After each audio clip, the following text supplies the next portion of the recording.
أهل البدع والأهواء، أهل البدع العقائدية وأهل البدع السياسية. أنا أقول بيننا وبينكم السلف، بيننا وبينكم الكتب، كان فيقول البدع بيننا وبينكم. بسم الله الرحمن الرحيم.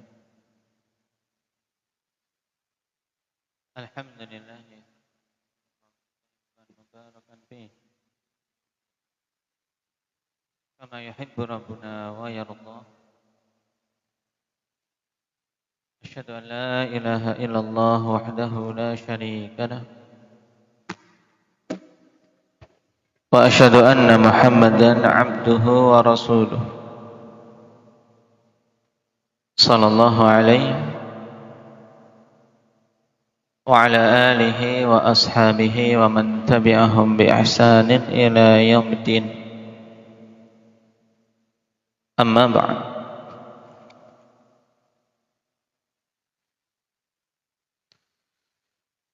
Alhamdulillah, pada pertemuan yang lalu kita telah masuk pada bab salatu ahlil a'dzar,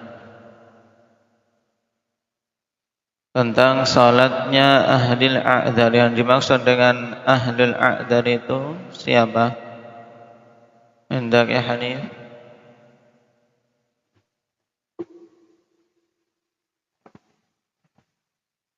Orang-orang yang memiliki uzur ini sama saja di dalam salat. Orang yang sakit, seorang yang sedang safar, dan yang ketiga orang yang ketakutan. Tayyib. Al-marid wal musafir wal khaif. Dan bab ini terkait kaidah pokok di dalam syariat kita yang berbunyi bagaimana? Syukran. Al-masyaqqah tajlibut taysir. Bahwasanya masyaqqah ketika menimpa seorang hamba maka akan menjadi sebab datangnya kemudahan dari sisi Allah Subhanahu wa taala. Baik.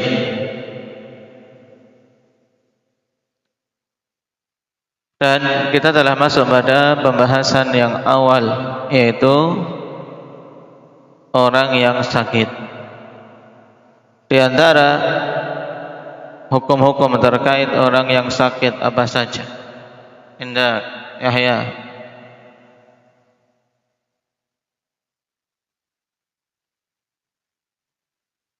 Orang yang sakit,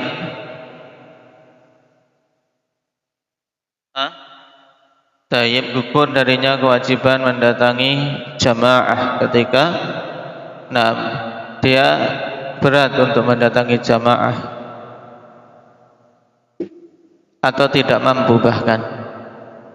Dalil untuk hal ini apa? Hendak ya Ismail. Hadits Aisyah bagaimana itu?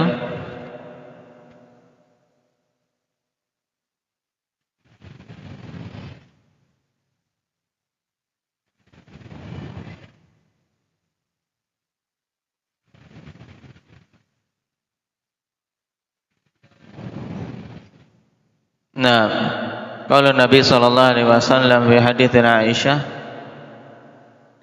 fi maradi mautihi muru Abu Bakrin falyusalli bin nas.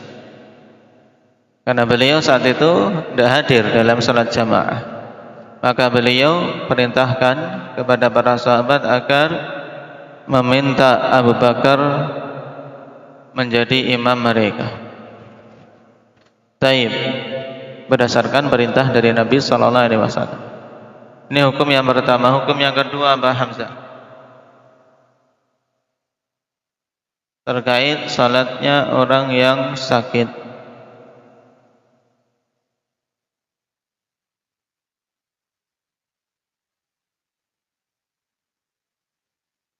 Taib. Ketika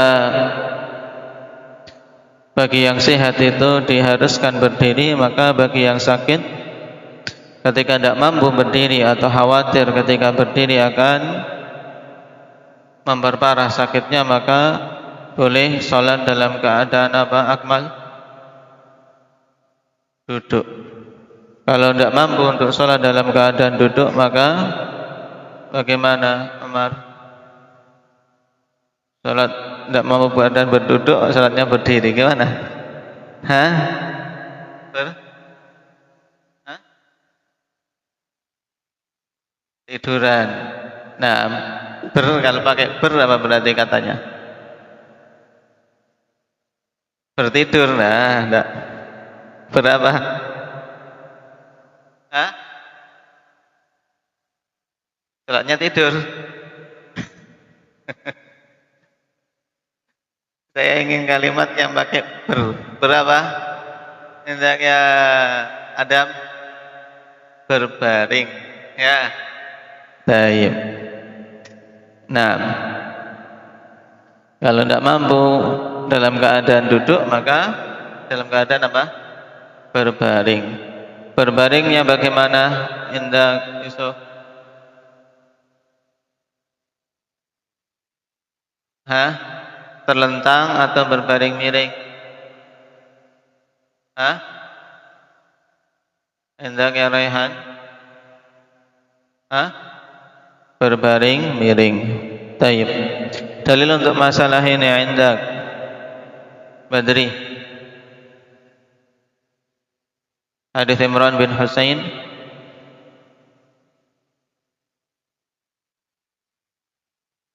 Taib, salli qa'iman fa in lam tastati' fa qa'idan fa in lam tastati' fa 'ala jam. Naam, hadis rawahul Bukhari. Kemudian hukum yang ketiga terkait salatnya orang yang sakit, apa itu Adnan?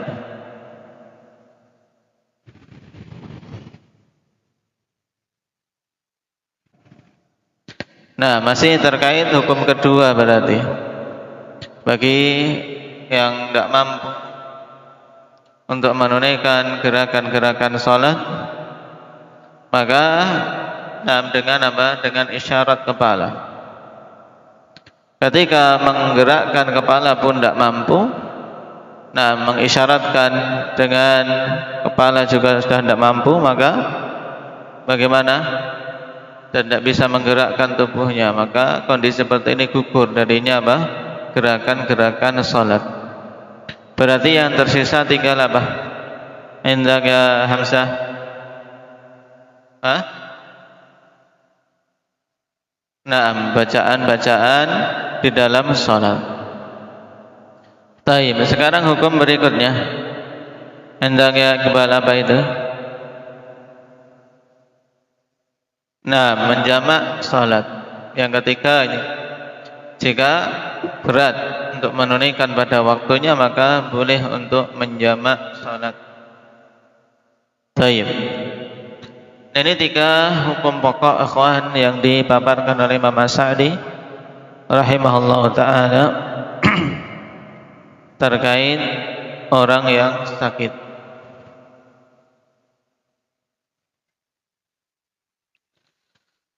Pembahasan berikutnya ikhwan tentang hukum orang yang meninggalkan salat dikarenakan sakit.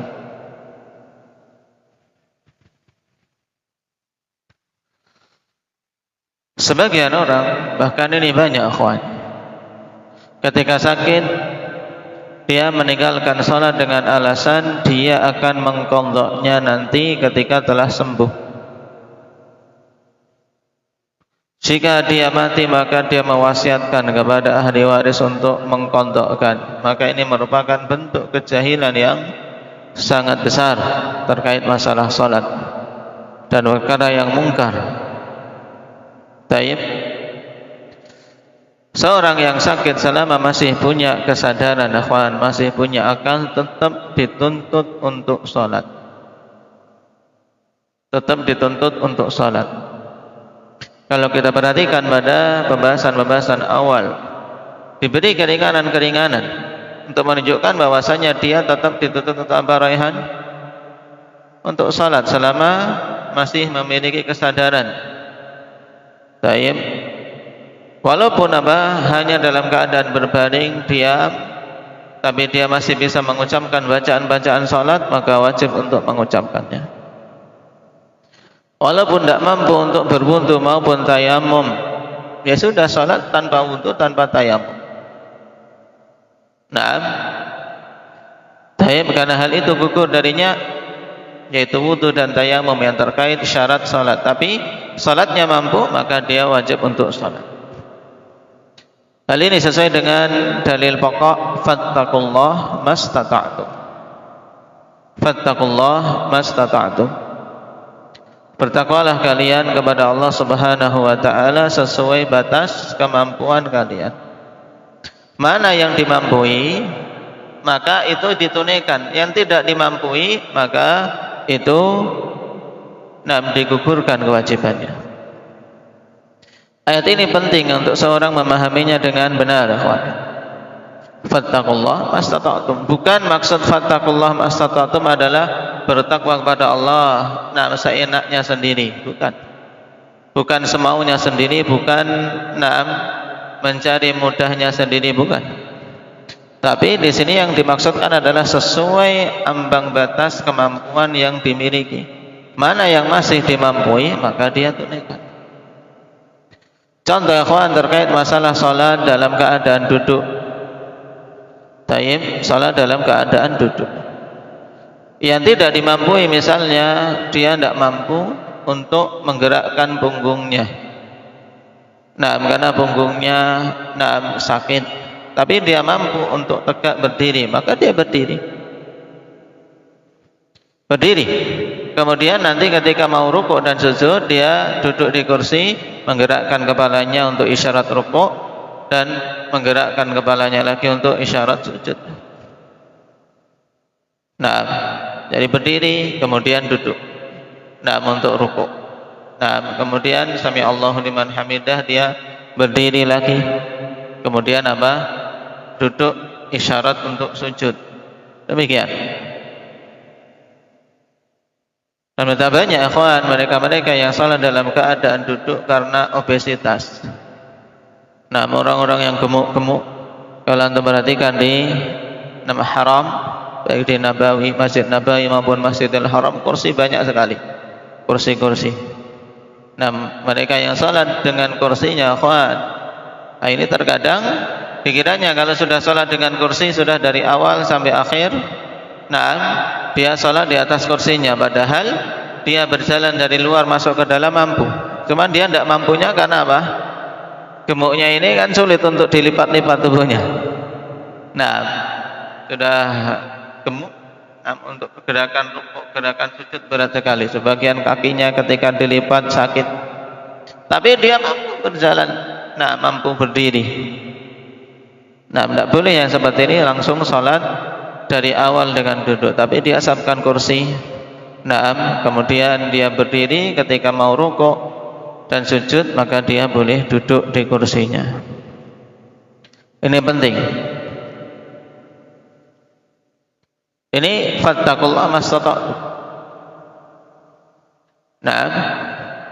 Pada sakit apapun ikhwan, sesuai dengan mana yang tidak dimampui, itu yang digugurkan. Tapi yang mampu, maka wajib ditunaikan.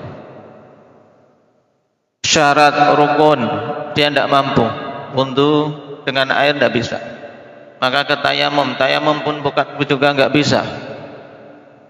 Contoh gimana tayamum tidak bisa misalnya? Karena suatu sakit. Contohnya gimana? Coba gambarkan sakitnya, tayamum pun nggak bisa, gimana guys? Misalnya bagaimana?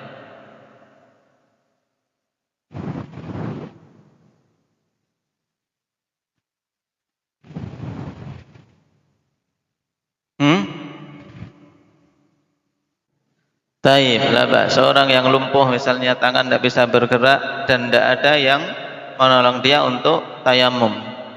Kalau masih ada yang menolong, ikhwan, minta tolong untuk ditayamumkan, digerakkan tangannya, kemudian diusapkan, atau dengan tangan orang yang mentayamumkan tersebut. Atau kondisi yang lebih ekstrim misalnya, ikhwan, luka terbakar semuanya, tangan sama wajahnya terbakar. Nah, kalau mau ditayamum, khawatir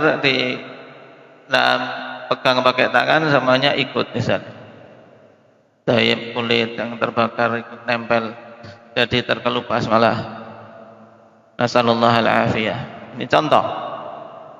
Makanya kita bersyukur atas kesehatan yang Allah Subhanahu wa taala berikan.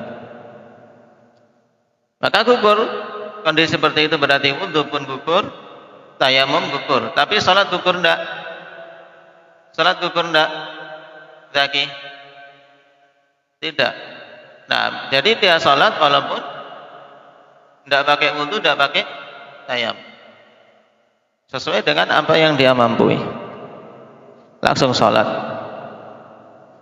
Nah, baik posisi duduk kalau mampu duduk. Nah, atau berdiri bahkan, atau berbaring. Tayyib. Sehingga kaidah dalam masalah salat akhwan, fala yasqutu fardiyatus salati bil kulliyah illa bizawalil aqli. Tidak akan gugur kewajiban salat secara totalitas kecuali dengan hilangnya akal. Ingin enggak salat, gila dulu. Itu baru apa? Tidak terkena kewajiban salat. Tayyib. Yang gugur darinya kewajiban salat siapa berarti tadi? Indah Abdullah. Siapa? Orang gila. Tayyib, orang gila. Kemudian untuk masalah salat, yang penting diingat wala yanubu ahadun an ahadin fis shalah. Ini juga dhabit dalam masalah niyabah terkait masalah salat, yaitu bahwasanya tidak ada seorang pun bisa menggantikan orang lain dalam perkara salat. Catat teman. Nanti kalau ditanya boleh tidak seorang mewakili ibunya, mewakili saudaranya masalah salat, boleh tidak? Tidak bisa. Kenapa? Karena masalah salat tidak bisa diwakilkan. Ada penukilan bagus dari Imam Syafi'i rahimahullah. Beliau mengatakan, yaitu Imam Syafi'i, man taraka as-salatal maktubah mimman dakhala fil islami qila lahu lima la tusalli. Naam. Fa in dzakara nisyanan qulna fasalli idza dzakarta. Wa in dzakara maradan qulna fasalli kaifa ataqta. Qa'iman aw qa'idan aw muttaji'an aw mumiya. Yaitu dengan ima, dengan isyarat.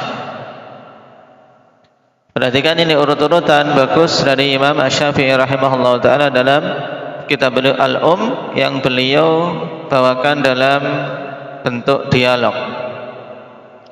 Kata Imam Asy-Syafi'i, siapa saja meninggalkan salat fardu dari orang-orang yang telah masuk ke dalam Islam, menunjukkan kalau yang belum masuk Islam ditanya enggak kamu kenapa enggak salat?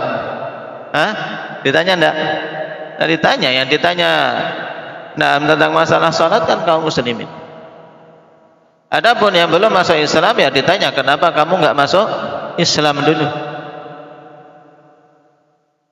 Nah, orang-orang yang telah masuk ke dalam Islam meninggalkan salat ditanya, lima la tusalli, kenapa kamu tidak salat? Jika dia menyebutkan alasan nisyan, lupa, maka kami katakan fasalli idza dzakarta, salatlah jika engkau ingat. Nah, berapapun itu, misalnya lupa kemarin salat apa, sekarang ingat langsung salat.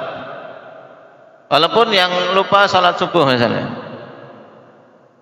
kemarin lupa tidak salat subuh, bangun jam 7 langsung mandi berangkat kantor misalnya, orang bekerja karena lupa. Biasanya sudah salat misalnya, bukan karena takut telat sehingga dia tidak salat subuh, tapi kalau alasannya takut telat karena sudah jam 7 sudah mau telat, mau salat subuh pasti telat. Ini udzur bukan ibrar? Hah? Hah? Bukan. Kewajiban dia ketika itu langsung sholat subuh walaupun jam 7. Ya kan? Tapi kalau di situ alasannya adalah lupa, memang lupa. Bangun jam 7 memang dikiranya dia sadarnya sudah sholat. Sekarang ba'da asar baru ingat. Aku kemarin belum sholat subuh. Maka apa yang dia lakukan Muhammad aja? Hah? Langsung sholat subuh. Berwudu dulu enggak? Nah, berwudu dulu. Kalau dia belum nah, tayyib berwudu. Kalau dia belum berwudu, kemudian langsung sholat subuh. Nah, dengan niatan, nah tadi sholat subuh yang kemarin. Kenapa? Karena waktu dia, nah adalah saat dia ingat. Wa in dzakara maradan, jika dia menyebutkan alasan sakit. Qulna fasalli kaifa ataqta. Nah, ini ungkapan juga singkat tapi perhatikan mencakup akhwan. Fasalli kaifa ataqta. Jika sakit maka salatlah bagaimanapun nah yang kamu mampu. Yang kamu mampu salatlah bagaimanapun itu. Baik itu dalam keadaan berdiri atau duduk atau berbaring atau dalam keadaan apa? Mumian, yaitu dengan ima. Nah, yaitu dalam keadaan memberi isyarat saja. Taib dengan memberikan isyarat. Fa in qala ana utiqu salata wa uhsinuha walakin la usalli wa in kanat alayya fardhan. Dan jika dia mengatakan aku mampu untuk salat dan aku bisa menunaikannya dengan bagus, akan tapi aku tidak salat walaupun salat itu wajib atasku. Ini jawaban. Jika jawabannya seperti ini, qila lahu, maka dikatakan kepadanya, as-salatu 'alaika syai'un la ya'lamuhu 'anka ghairuk. Wa la takunu illa bi'amalika fa in shallaita wa illa istatabnaka fa in tubta wa illa qatalnaka fa inna salata a'zamu minaz zakah. Ini ditegakkan hujah atasnya. Salat itu wajib atasmu. Naam. Taib. Yaitu salat yang wajib atasmu ini. Naam. Taib. Tidak mengetahui tentangnya, tentang masalah salat itu selain dirimu sendiri. Nah,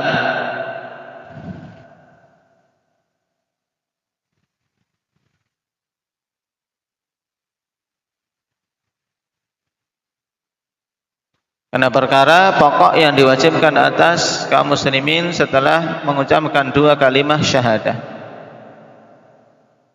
Nah, kemudian wala takunu illa bi'amalika fa in shallaita wa illa istatabnaka. Ini pilihannya. Baik, yaitu tidak ada atau tidak gugur kewajiban itu kecuali dengan engkau menunaikannya, engkau melakukan salat itu. Baik, kewajiban itu tidak gugur kecuali dengan engkau menunaikannya. Jika engkau salat, maka berarti engkau bersama kami sebagai kaum muslimin. Jika tidak, kami meminta taubat kepadamu. Mau taubat tidak? Kemudian menegakkan salat. Jika engkau bertaubat, fa in tubta, na'am, wa illa qatalnak. Jika engkau bertaubat, maka alhamdulillah diterima. Nah, secara zahirnya bahwasanya engkau itu bersama kaum muslimin. Jika tidak, maka kami perangi kamu, kami bunuh. Nah, kalau ini adalah hukama penguasa, demikian seharusnya ikhwan. Mereka-mereka yang yang tidak melakukan kewajiban sholat dipanggil oleh mahkamah. Taib, bukan hanya yang dipanggil yang tidak bayar pajak. Ini lebih berat dari sekedar tidak membayar pajak. Ini meninggalkan sholat. Panggil, mau menunaikan sholat tidak? Kalau kamu muslim tidak menunaikan sholat harus bertobat. Kalau tidak bertobat, taib, penggal kepalanya. Misalnya. Kenapa? Karena sholat adalah seagung-agung amalan zahir dan lebih agung daripada zakat. Sehingga kalau hakim seperti ini, akhwan, dalam artian qadhi, demikian pula penguasa seperti ini, maka sungguh padanya kebaikan yang sangat besar. Taib, syahid dari kalimat Imam Asy-Syafi'i rahimahullah ta'ala ini, akhwan, taib, dalam kitab terkait masalah al-hukmu fil murtad wa ghairi, hukum tentang orang yang murtad dan yang lainnya. Itu istitabah demikian. Kalau orang sudah dimintai tobat, akhwan, sudah dimintai tobat, kamu tobat enggak? Kamu harus sholat, kalau enggak kami penggal. Kok masih tetap enggak mau sholat? Ya berarti memang dia meninggalkan sholat itu bukan karena keterpaksaan, bukan karena sekedar malas, tapi memang menentang, ya kan? Karena sudah diancam antara dibunuh atau sholat, kok masih memilih tidak sholat, ya sudah. Dengan itu telah tegak hukum atasnya untuk dipenggal. Taib, dan mengenai masalah istitabah diberi jangka berapa, itu terjadi khilaf. Taib, dan keumumannya istitabah dikasih tiga kali, akhwan. Kok belum sholat lagi, panggil lagi. Kok belum mau sholat lagi, panggil lagi. Sudah ketika sudah taib, dipenggal. Kalau memang belum juga mau sholat. Taib. Ini tentang hukum orang yang meninggalkan sholat dikarenakan sakit. Boleh enggak? Berarti kesimpulannya meninggalkan sholat karena sakit. Enggak, ya Mujahid? Kesimpulan singkatnya apa?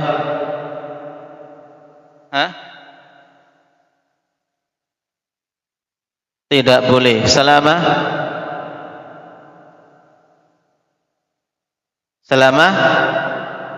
masih punya akal. Itu diingat-ingat. Tidak boleh meninggalkan sholat selama masih punya akal. Baik. Kemudian faedah berikutnya, akhwan, tentang masalah yang diajukan juga kepada Al-Allamah Ibnu Utsaimin rahimahullah. Hal tajuzu salatu 'alal mutawaffa wa kaifa takunun niyyah? Apakah boleh salat atas nama orang yang telah wafat dan bagaimana terus niatannya?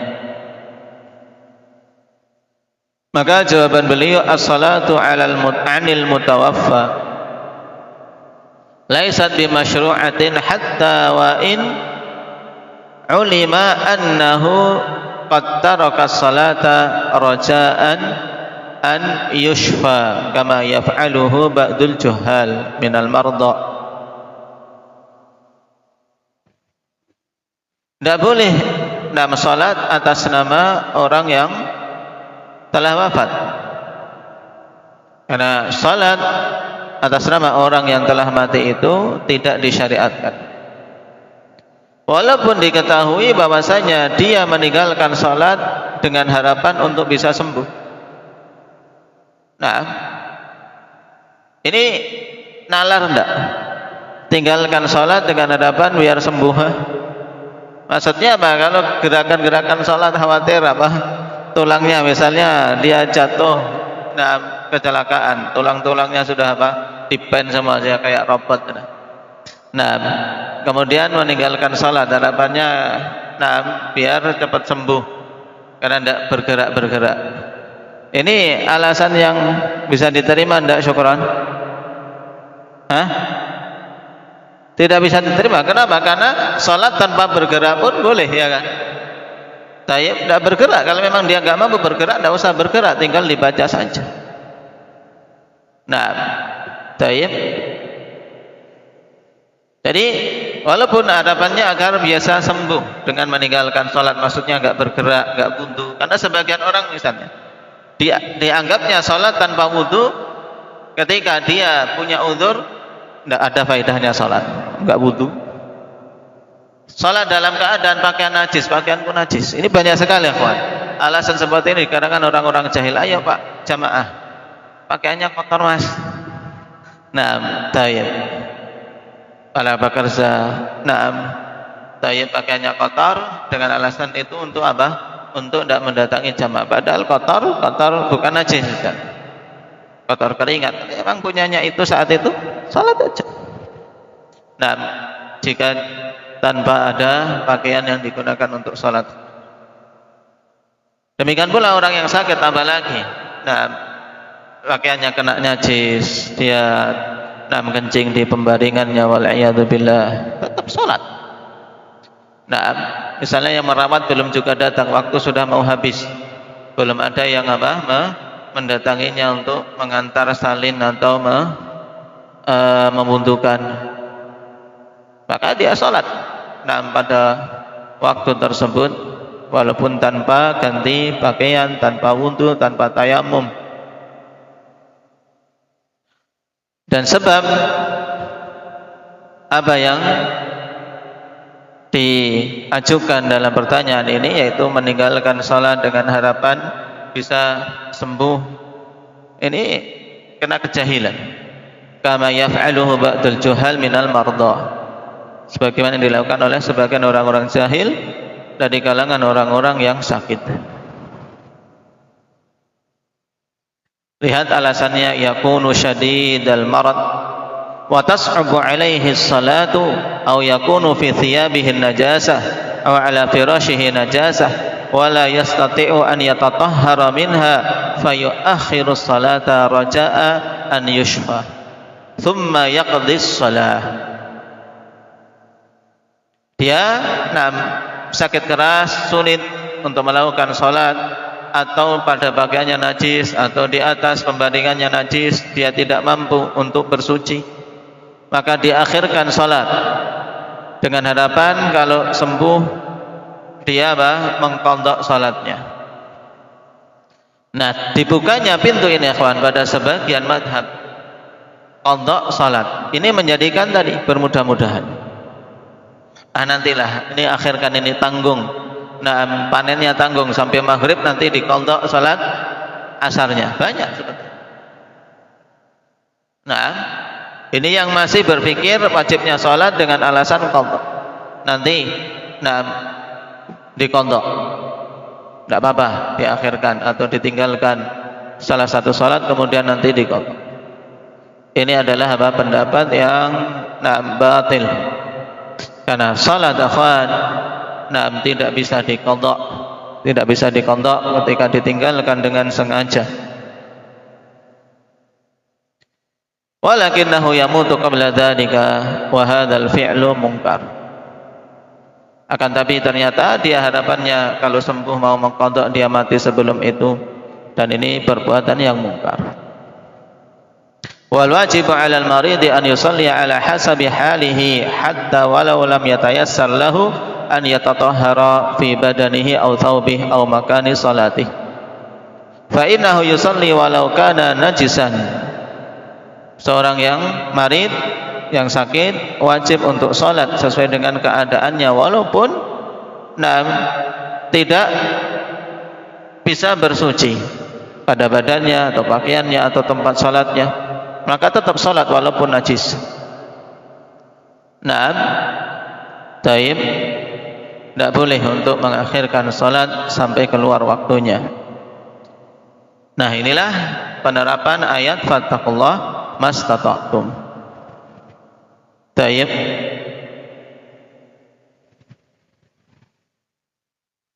Terus bagaimana kalau ada seorang yang seperti ini sakit meninggalkan salat?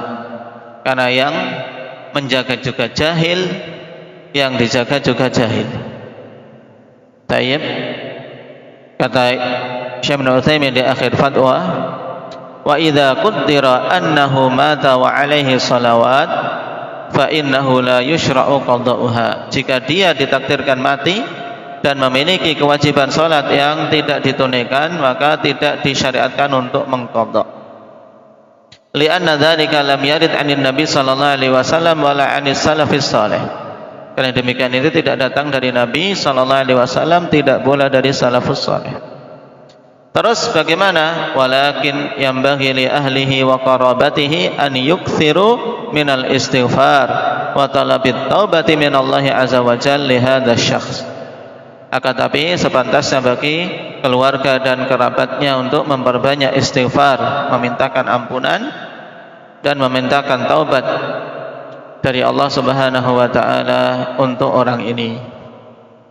Kenapa tidak dihukumi kafir? Karena dia punya syubhat, ya kan? Juga karena jahil. Dia orang ahli sholat. Ini kita berbicara tentang orang yang biasa menunaikan sholat pas sehatnya. Pas sehatnya. Kemudian sakit, dalam sangkaan dia kalau sakit ya tidak sholat dulu, baru nanti diqadha. Paham? Maka ini adalah kemungkaran. Dia wajib untuk bertobat kalau sembuh. Kalau ternyata mati karena itu, maka apa?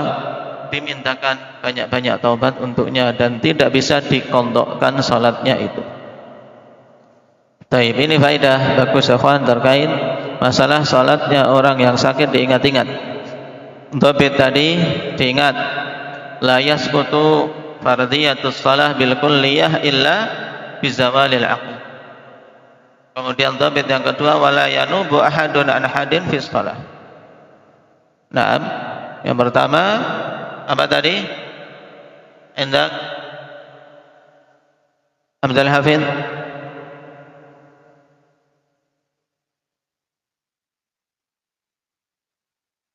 Tidak gugur kewajiban sholat secara keseluruhan kecuali dengan hilangnya akal. Nah, kemudian yang kedua, tidak bisa seorang menggantikan sholat orang yang lain. Nah,